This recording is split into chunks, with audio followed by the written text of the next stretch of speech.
Hey, what's going on, Who Dat Nation? It is yours truly, TJ Jones, the host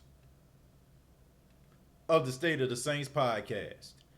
And I want to talk a little bit about the NFL drafts. Now, if you're looking at this video, I'm recording it on a Saturday. And right now, the fourth round of the 2020 NFL draft is going on. However, the New Orleans Saints do not, I repeat, do not have a pick on the third day of the NFL draft. Why, you ask? Because the New Orleans Saints in the third round decided to trade up to get a player.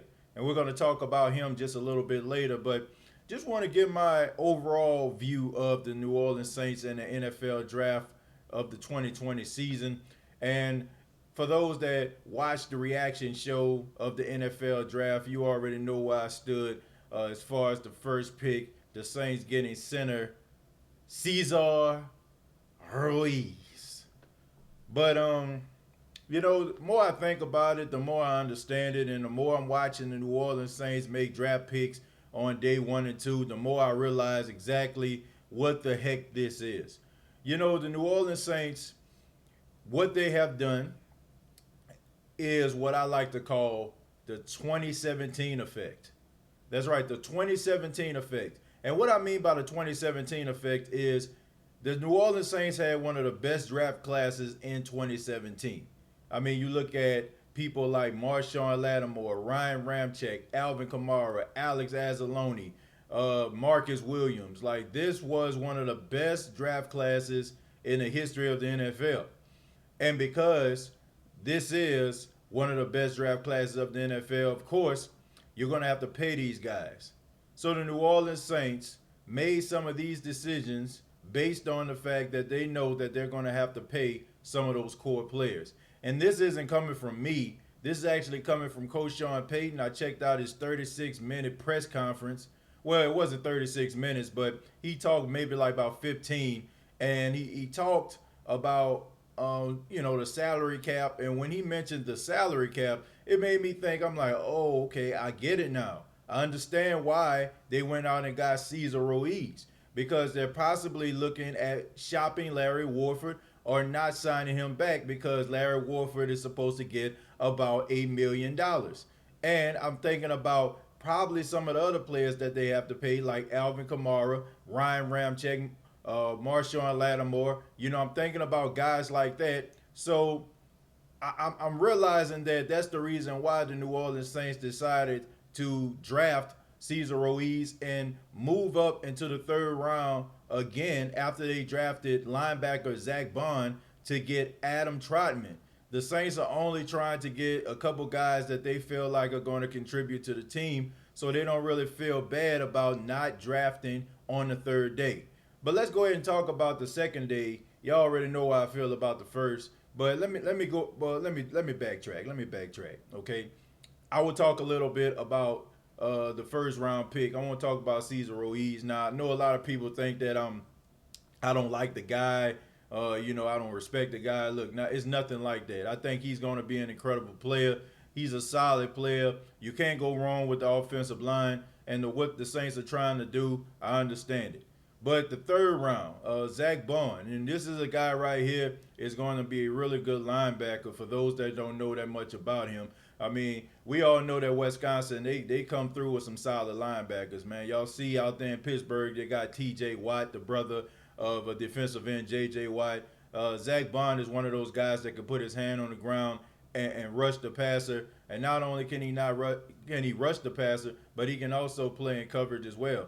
And the Saints, the way I look at it, they're probably going to have him in the Mike or the Sam linebacker position. Most likely probably going to start off at the Sam and transition to the Mike. So he is a guy that can play all around. I think that the Saints have a real steal in him. A lot of draft aficionados had him going in the second round. And as he started to drop, the Saints said that they really got excited and they decided to get him. And it is a good pick for the New Orleans Saints. And he's a guy that's going to contribute right away. He's a smart football player.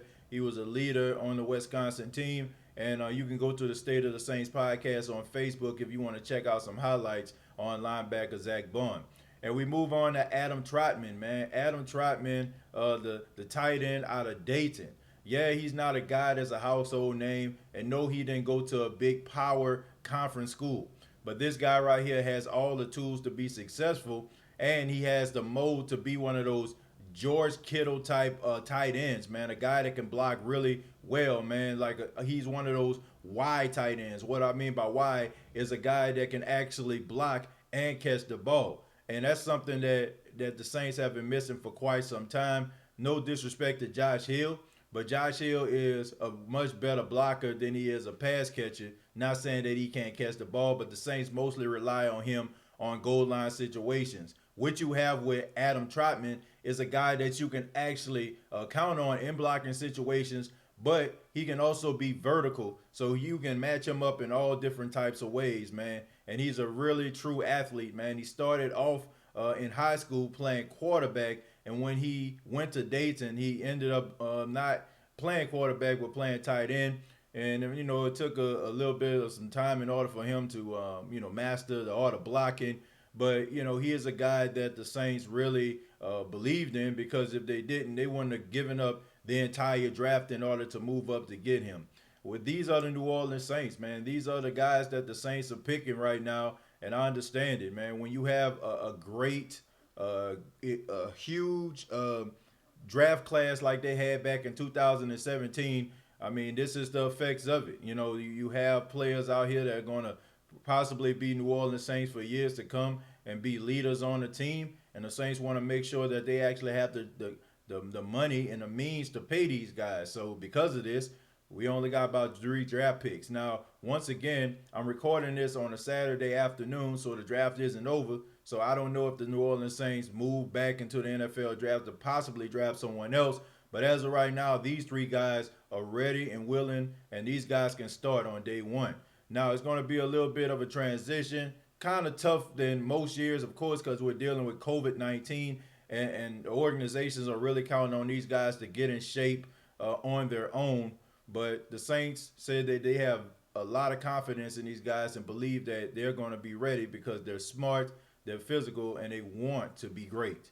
But I would love to hear from you. What do you think about the Saints draft picks? What do you think about these guys? And do you think they can contribute to the New Orleans Saints team right away?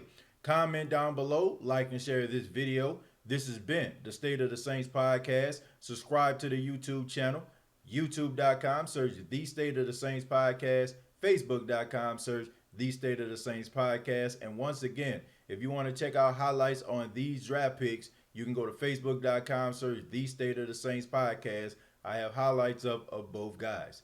Till next time, all I got to say is, who dat?